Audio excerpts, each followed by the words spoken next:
All right. All right. A much needed win last night at Madison Square. The Knicks are back on track. And boy, we got a tough one. There was a needed win because we got Miami tomorrow night. So it was a perfect time to run into a team like the Rockets. Brunson was a DNP. He's got the sprained wrist now. But from what I'm hearing, he seems like he could be good to go tomorrow. He's still listed as questionable, but from what they were saying on the telecast, he's good. And the Knicks pick up an easy win, though it wasn't like that from the jump. But it was a needed win regardless. Episode 500 of BD4. Let's talk Knicks. Let's get to the intro. Welcome to BD4, an RJ Carbone podcast. BD4, where there is no better way to get your Yankees and Knicks analysis. We also do MMA. Yanks every series, Knicks every game, MMA on occasion. BD4 is a 5-star show on Apple Podcasts, also available in video format on YouTube and Spotify. So thanks for stopping by, and we hope you enjoy the show. Champion of the world, turning, looking, see ya! Anthony for three, bang! That one goes down, and the game is tied! Time! Penetrates, creates, and showing some dexterity as well with the left hand. Yankees win! All right. So, yeah, that was a big win. It was one the Knicks needed. Welcome to episode 500 of the podcast. I'm your host, RJ. So, the Knicks defeated the Rockets last night, 137-115. Expected. Needed. Doing what they had to do. In the first quarter, very fast-paced game from the start. Rockets were getting a bit too many open mid-range looks off screens. But the Knicks got some early life on their end from Quickley and from Randall. The two guys who, I don't want to say it was a spat, but, obviously the carryover from last game, there was none. Those two guys ended up leading the team in points. But they were both feeding off each other early on. So that whole thing's gone. Bench checks in late first quarter, early second quarter. Deuce is playing well. Hartenstein playing well. He gets a steal. Josh Hart gets the block. The Knicks are running the break. Later in the period, they start slowing it down in the half court. Post-ups, generating contact, getting to the line, and knocking down free throws. RJ Barrett is hot in the second quarter. 12 points in the period. He's getting to the basket. He's exploiting matchups. And so the Knicks go up 10 points with about 7 minutes and change in the second quarter. Then the Rockets start getting hot. They start getting to the line, knocking down some more jumpers, and the Knicks were playing some pretty poor defense on the outside. They weren't boxing out down low, and just looking very lazy in their transition defense, which has become an unfortunate theme over the last couple weeks. So the game was tied up a couple times later in the second quarter. But the Knicks, they do get a few to fall at the end of the half. And they go up 5 points despite a lackluster first half. And then they do get hot a few minutes after the third quarter starts. Quickley's getting into the paint. Mitchell Robinson with some big defense at the basket. The block party. Randall's working from three-point range. The Knicks go up a dozen around the 8-minute mark in the third quarter. But then Houston makes another run. You got Kevin Porter Jr. He has some moments. He's going back and forth with Knick guards. Again, though, it's the Knick guards who propel a little run in the end. Quickly scoring at all levels. Grimes starts contributing in the third quarter there. The Knick defense picks it up. They go up 12 after 3 quarters. And then fourth quarter was kind of just garbage time. After the first few minutes, Obi gets hot right away, and he breaks out for 15 points. The Knicks starters get some uncharacteristic rest from Tom Thibodeau, And the Knicks end up winning 137-115 last night. Quickley drops a career-high 40. RJ and Randall bounce back with efficient nights, both of them over 50% as well. And a great job from the bench unit, too, especially on the defensive side of the floor. All four of them contributing on both ends. I want to start this one with Immanuel Quickley, because Quickley was the best player on the floor last night. And so when we return from break, we're going to talk IQ. Stay with us. We'll be right back. Hey guys, so if you are a listener of the podcast often and you want to know where to find me on social media, you can find me on Facebook at BD4. You can find me on Twitter at BD4Pod. And you can also find me on Instagram at RobJCarbone. All right, welcome back to the show. I am giving the game ball last night amongst the starting unit to Immanuel Quickley 100%. Bing bang. Immanuel Quickley last night. Quickley was unbelievable. 40 points. It came on 14 out of 18 shooting. 9 assists, a steal, a block, a turnover. 14 of 18. He was 5 of 7 from 3. A plus 18 overall, and he played 30 minutes. Setting the tone right away. I was listening to a podcast last night in Knicks Fan TV, and he used the perfect term to describe. It was CP who was describing Quickley's night. Surgical with it, right? He was surgical. He was getting what he wanted. He was very precise, getting to where he wanted on the floor and generating offense out of it. And I thought Quickley set the tone right away in the first quarter and ends up going for a career-high 40 points on such an incredible shooting number, just below 80%. The first Knick ever, I believe, to shoot 75% or better in a 40-point effort. But he really just, he does a nice job. I don't want to call him the jack of all trades, because I feel like Josh Hart has that role. But Quickley does a very nice job doing whatever he's asked. Like filling in for Brunson, he'll do it. Be the sixth man, he'll do it. And he was very Brunson-like last night. Getting into the paint, using his footwork and shiftiness, establishing his presence in penetration. That's very Brunson-like. And his ability to dominate the paint has now become an identity for Quickley as an offensive player. It has. It's so incredible to think about, because I remember when Quickley, when he first entered the league as a rookie, he didn't have much of an offensive package. He was always an offensive player, but he didn't have a ton of go-to moves. He used the floater a lot. That was his only weapon once he got into the lane. If he wasn't shooting a three, he was throwing up a floater as soon as he got past the first line of defense. And it was a shot that was very inconsistent, very up and down. But why that floater has become now lethal for him is because he's developed so well at all three levels on the floor. Just watching, the eye test tells you, but he's shooting 66% at the rim. For a small guard like him, that's very good. He's 41% in the mid-range, and he's 36% from three. 39% on nearly 6.5 attempts per game in his last 45 games.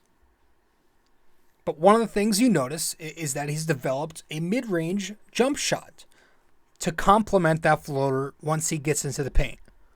He now has two go-to moves.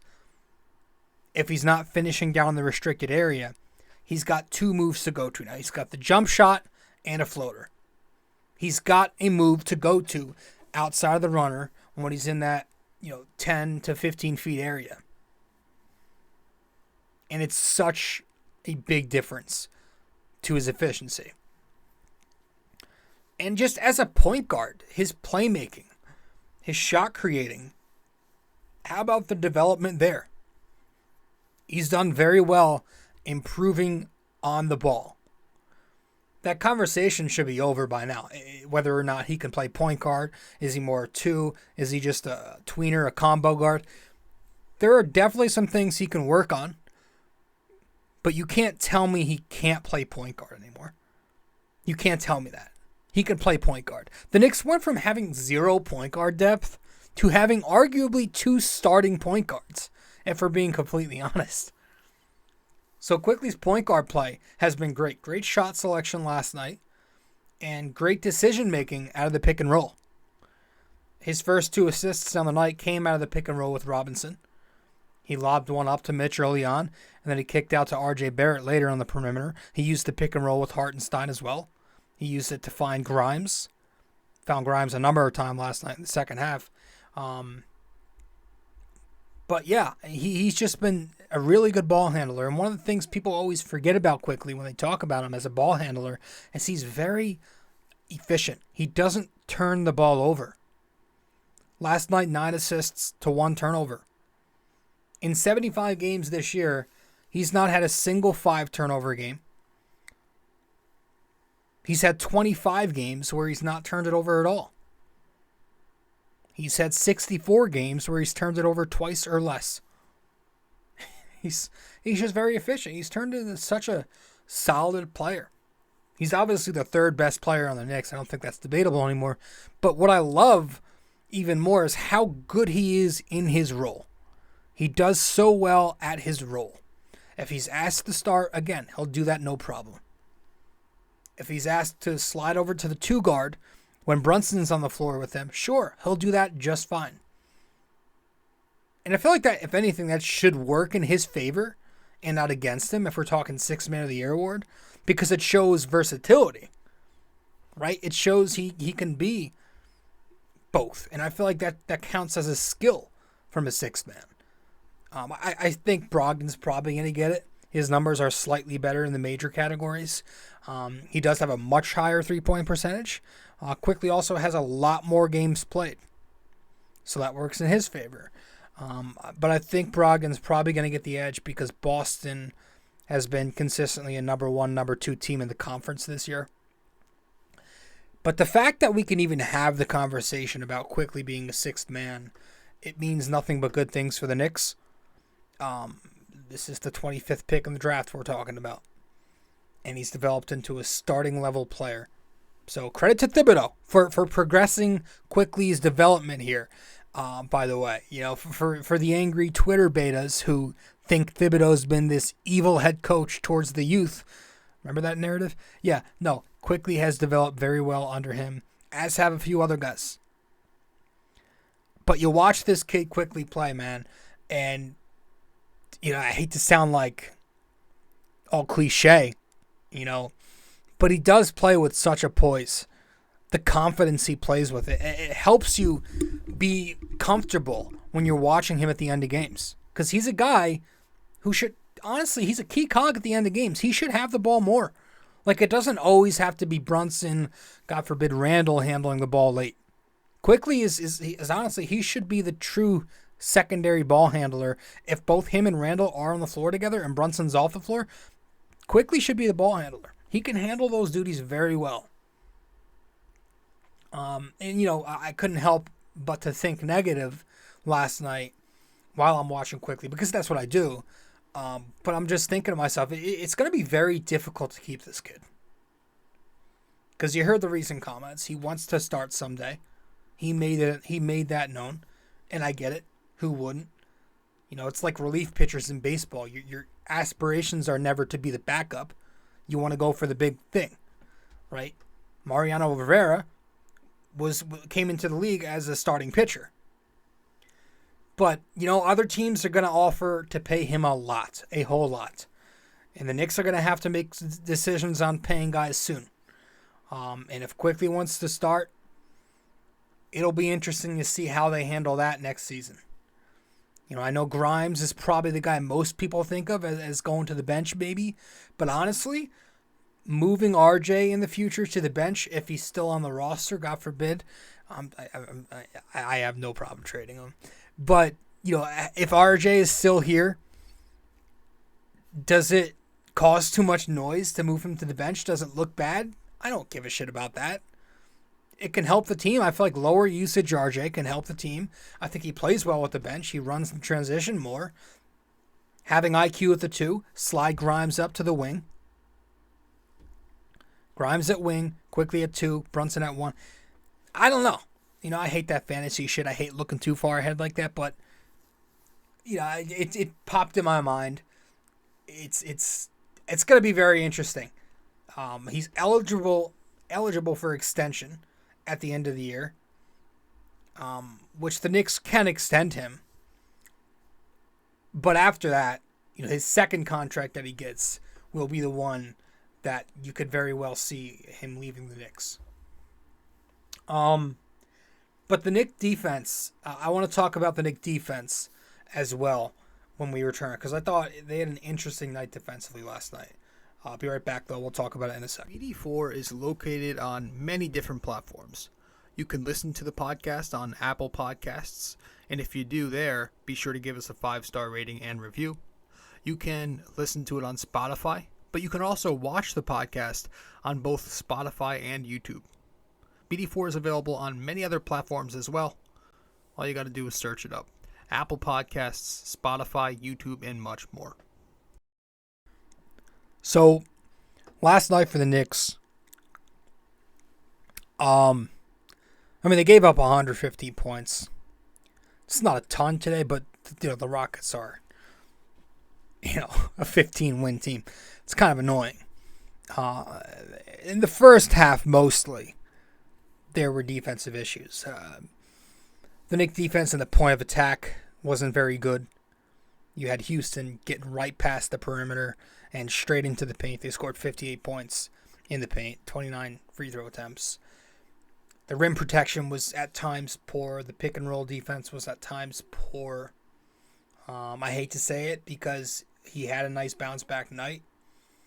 But Julius's defense remained pretty embarrassing, honestly. There were some good moments there, but a lot of the time you see him, especially in the first half, just providing zero resistance once he gets beat off the dribble. Wasn't hedging well. The help defense wasn't great. I don't know, man. That's got to see an uptick in order for the Knicks to have success. But I will say, again, they picked it up some in the second half. Again, Mitchell Robinson providing a big-time spark in the third quarter with the rim protection. The way Deuce McBride plays defense is also just so fun to watch. It's so impactful to winning. And I just wish we ran 10 or 9.5 even. Gave the guys 7, 8, maybe 9 minutes a night. I wish we did that. Because he just makes winning plays. There was that sequence in the fourth quarter, the beginning of the fourth quarter, where he forces a turnover on Porter Jr., who drives, but Deuce is just sticking with him. He's right in front of him the entire time, and he kind of bumps him, forces the turnover, and the next time down on offense, out of the inbound, you have Deuce McBride. He drives middle to collapse the defense, and he kicks to Josh Hart in the corner for an open three. And then, on the next defensive stand for the Knicks, he goes back down, and he blocks Sengun's shot. Forces the turnover there, and it gets the Knicks out running in transition again with the Obi dunk. There was an entire sequence of just Deuce McBride making positive impact. And just the way he gets over screens, too. It's like they're not even there. It's impressive. I think it was early to mid-second quarter. I saw this on Twitter. Somebody clipped it. It was a Sengun, Josh Christopher pick and roll. And Deuce McBride just goes right through the screen. Glues himself right back to his assignment, and Josh Christopher contests the shot, forces the miss, and again, the Knicks are out in the break. So, I think he needs to play. But point being, the defense last night did pick it up, and there were certain guys who were playing consistent defense from minute 1 to 48. That said, it's still a giant concern of mine going forward. But again, if you play Deuce McBride, that could help your defense. In the second game ball I want to hand out is going to go to Isaiah Hartenstein. Bing bang. I thought he was very good. 8 points, 6 rebounds, 6 assists, 2 steals, 3 of 3 from the field, 2 of 3 at the line, and a plus 32 to lead the game. Listen, he's been rebounding very well. He's playing good defense. He's rotating well in the paint. He's hedging in the paint too. How about the pick and roll that Isaiah Hartenstein hedged in the second quarter where he got the steal? He hedged onto, I think it was Sengun, driving in the low paint, and he forced the turnover. So his defense has been there, the rebounding. His passing, man, which we often talk about it, hitting cutters out of the high post, passing and face up, finding guys back door last night. You got the outlet passes every night in the full court. But yeah, in half court offense, becoming a playmaker up top has been a nice addition with Isaiah Hartenstein. And it's always been part of his game, but the Knicks didn't really use him in that role earlier on in the season. And that's actually a great segue because the Knicks offense last night, I thought there was such good movement. Just movement, period. Like there was great ball movement. There was great off the basketball movement. They had 35 assists on the night. That has to be close to a season high if it's not their season high. And you got to credit that to guys creating their own looks without the basketball. A lot of cutting last night from a number of guys. Obviously, we saw that with R.J. Barrett, especially in the second quarter. And we love to get more of that, going downhill like that in the future. I love when R.J. receives the ball in movement like that. I think that brings the best version out of him. Him and Hartenstein work very well together. But also, moving off the basketball, Josh Hart, Quentin Grimes, of course, Obi Toppin. And Hartenstein just finding those guys. Hartenstein, Quickley, Grimes, even making the extra pass on the perimeter. They all did a very nice job moving the ball. Even RJ. Grimes had a few nice passes in transition. The lob to Obi was pretty cool. A few times going to Randall in transition offense for three. RJ made some great reads. Still some bad turnovers for him. Dribbling into traffic. So some inaccurate lob passes. But the passing was there. And the Knicks just, they played their game. They continued to pound the paint. They went 31 of 38 down there, 82% in the paint, 62 paint points, 28 free throw attempts. R.J. Barrett was 60% in the restricted area last night. Oh, I'm sorry, I read that wrong. He's 60% at the rim on the season, which is a big jump from the first 3 years of his career. First 3 years, he hovered around 53 to 55%. Taking a nice jump this year. So it's not a great percentage for a wing like him, but it's better. He's shown improvement there. In the second quarter, again, that's when he was doing his damage in that spot on the floor. But back to Quentin Grimes for a second, because I think that was key. And he's going to be key. 14 points last night, 4 of 9 from 3. 9 rebounds, 6 assists, and a couple steals. Double-figure scoring from Grimes 3 nights in a row. Shooting 54% from 3 in his last 5 games. But again, in the postseason, when the defense is sending doubles at Brunson, at Randall, Grimes is going to be that kick-out option. He's their best three-point shooter. So he needs to remain aggressive, like he's been lately, and keep knocking down these shots, because that's been an inconsistency for Grimes this year. A lot of it is choosing when to attack and when to shoot. I feel like at times he chooses to attack a closeout right away instead of pulling the trigger. But lately, he's been doing a nice job finding that balance. And he's knocking them down. The Knicks knocked down 17 triples last night at a 44% clip. Of the Knicks who took multiple threes, Grimes was second in percentage. He was also second in three-point makes last night with 4. So that he is the key to this team, because we know the Knicks aren't efficient from three-point land. So getting a guy like Grimes, who I think has the upside to be a 40% three-point shooter on his game in the playoffs. That will be key. And so that's really all I have. I mean, you got Miami coming up next. And that's going to be the one. There's a good chance that tomorrow we're either leaving in a very good mood or a very bad mood. Because if the Knicks win, especially depending on what happens in the Toronto-Miami game tonight, but if the Knicks win, very possible they take this 5th seed. The Knicks lose, well, then you have a whole different scenario going on. When you have the Jersey Nets still in play, it's going to be interesting. It's going to be interesting. So tomorrow's going to have a playoff atmosphere. Fortunately, it's at the Garden. Thank God it's at the Garden, and we're not at Pat's Palace. But, Brunson, I think, will play. I hope. Butler, I think, is sitting tonight, so he can play tomorrow. It's going to be tense. It's not going to be easy. It's going to be tough. We know it's going to be a physical game. So I'm looking at a lot of fouls, a lot of contact. I'm looking directly at Julius Randle. With Brunson back, hopefully, it could help Julius. But regardless, he has got to keep his composure. He can't lose his cool. The Knicks have to have their full roster, their full rotation out there tomorrow night, because that's going to be the game. And it's going to be tough. The Knicks are going to have to adjust on the fly, make quick reads, because Miami will mix up coverages. It's Spoelstra.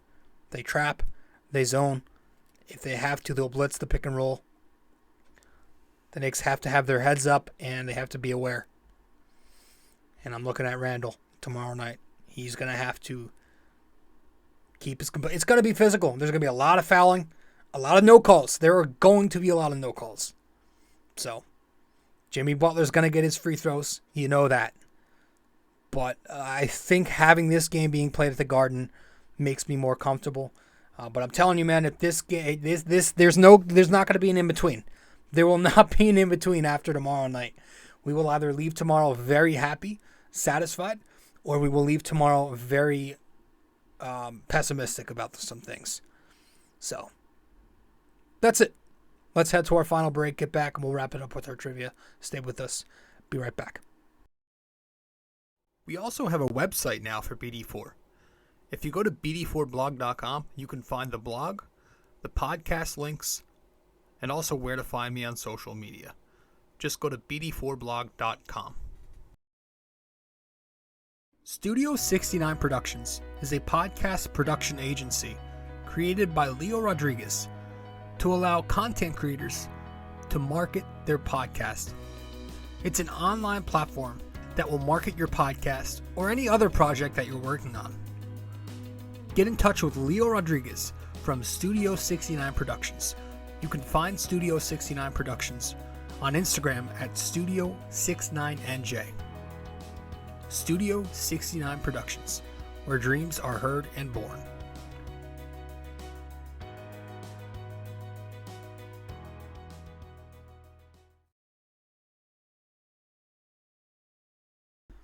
All right, welcome back to the show. So I just got a text from a buddy of mine. Miami got smoked tonight. They got washed. So that is huge. That's big for the Knicks. So they can, there's a little wiggle room there, but we want to win. If we win tomorrow, I think all the Knicks have to do is win one more after that to officially clinch it. But if they win tomorrow, I think the Knicks are in great shape.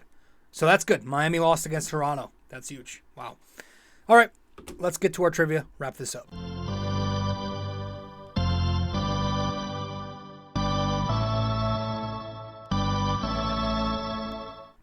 All right, so for episode 500 here on the show, our NYY-NYK-MMA question of the day is, true or false? With this win, the Knicks have now prevailed in 7 straight games against the Rockets. Is that true or false? True or false? With this win, the Knicks have now prevailed in 7 straight games against the Rockets. So let me know the answer wherever you can reach me. One final time, true or false, with this win, the Knicks have now prevailed in 7 straight games against the Rockets. Is that true or false? All right. That'll be it. The Knicks pick up a necessary win against a miserable Rockets team.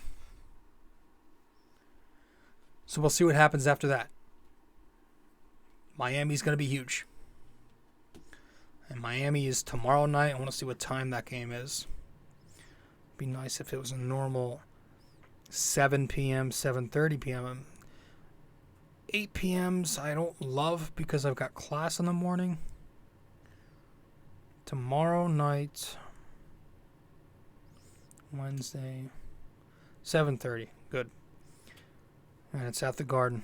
Thank gosh. All right.